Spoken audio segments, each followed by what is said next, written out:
Bicara soal mitologi Yunani memang sangat menarik.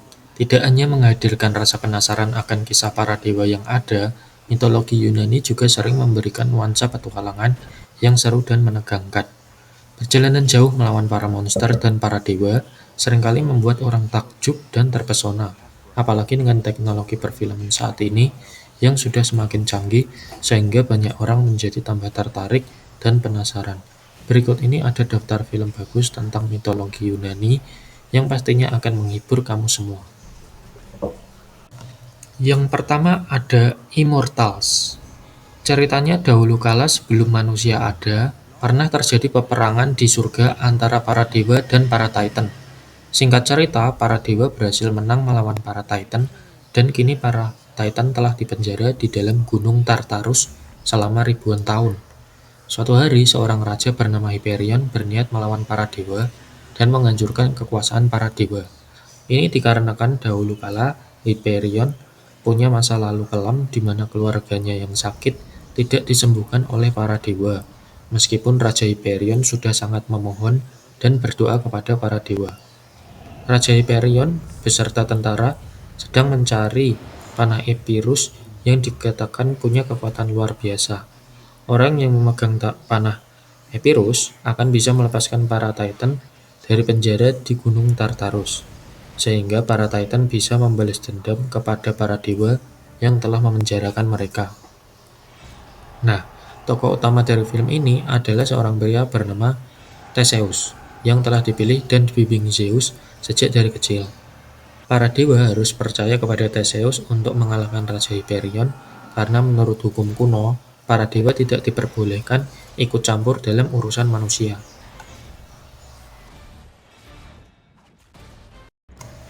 Yang kedua ada Titans Series.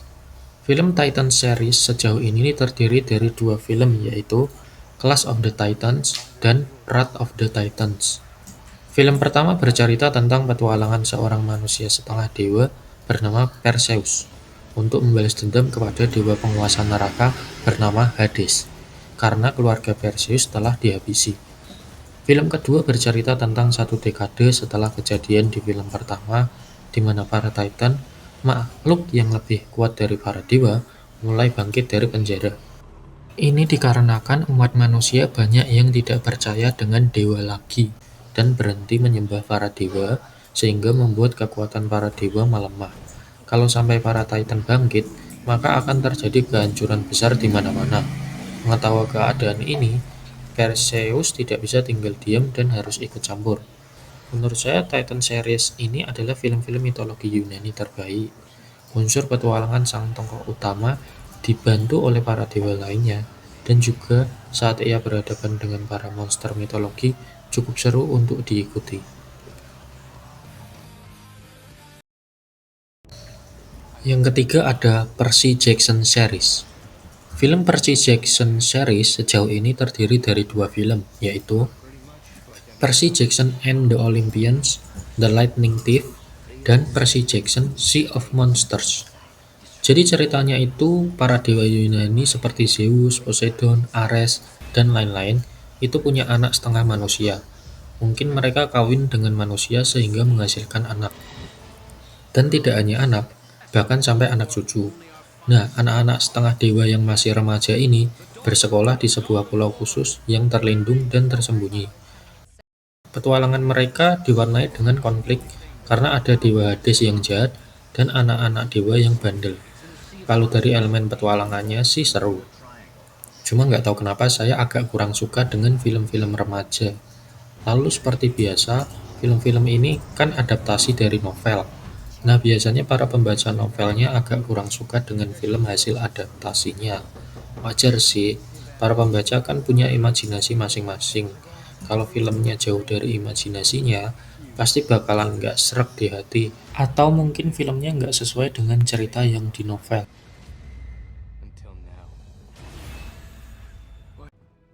Yang keempat ada Troy.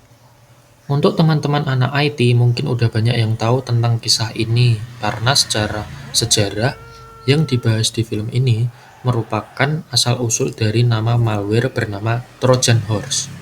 Film ini menceritakan tentang legenda perang Troya, di mana ketika kota Troy menganggap bahwa mereka telah menang melawan orang Yunani, maka orang-orang dari kota Troy membawa patung dewa berbentuk kuda raksasa milik orang Yunani untuk dijadikan semacam trofi.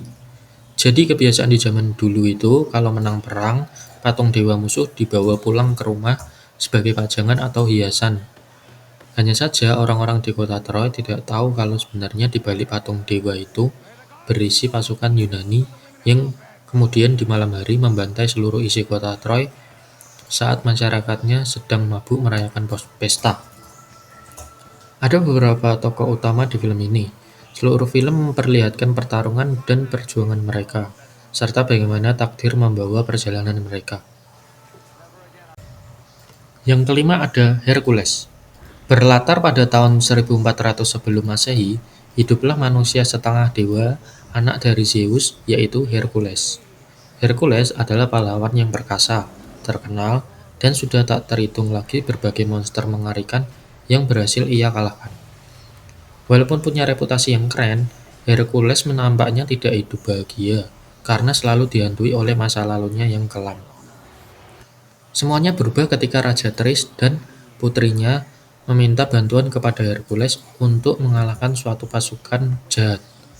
Dibantu oleh beberapa temannya yang juga merupakan para pahlawan perkasa, Hercules memulai petualangan yang akan membuka matanya kepada kebenaran. Petualangan Hercules ini cukup seru dan menegangkan. Di film ini dikisahkan kalau dari dulu Hercules punya tim untuk membantunya dan berpetualang bersamanya.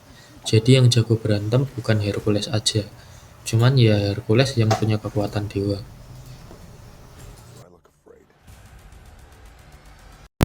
Yang keenam ada 300 series. Sejauh ini ada dua film dari 300 series. Yang pertama adalah 300. Yang kedua adalah 300 Rise of an Empire. Buat teman-teman yang suka film dengan tema peperangan, boleh nih nonton film series yang satu ini. Film pertama diangkat dari sejarah epik 300 tentara Sparta yang dipimpin oleh Raja Leonidas melawan lebih dari 100.000 tentara Persia yang dipimpin oleh Xerxes.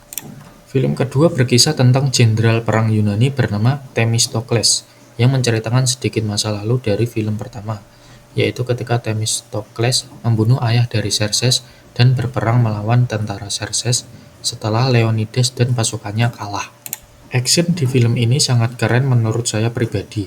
Biasanya kan film action itu penuh dengan kamera yang goyang-goyang, sehingga kita suka bingung lagi lihat gambar apa. Tapi action di film ini sangat jelas, apalagi di film pertama yang memperlihatkan strategi brilian pertarungan tentara Sparta. Hanya satu kekurangan film pertama, yaitu terlalu banyak adegan slow motion. Film kedua akan banyak mengambil adegan perang di atas laut, penuh dengan tabrakan kapal. Hati-hati ya, ada adegan uhu-uhu di kedua film ini. Jadi itu dia film-film keren yang menceritakan mitologi serta legenda Yunani. Seperti yang sudah dijelaskan, ternyata film-film mitologi Yunani tidak hanya melulu berkisah tentang pertarungan antar dewa. Ada juga film-film lain yang masuk ke dalam legenda Yunani. Oke, sekian. Terima kasih.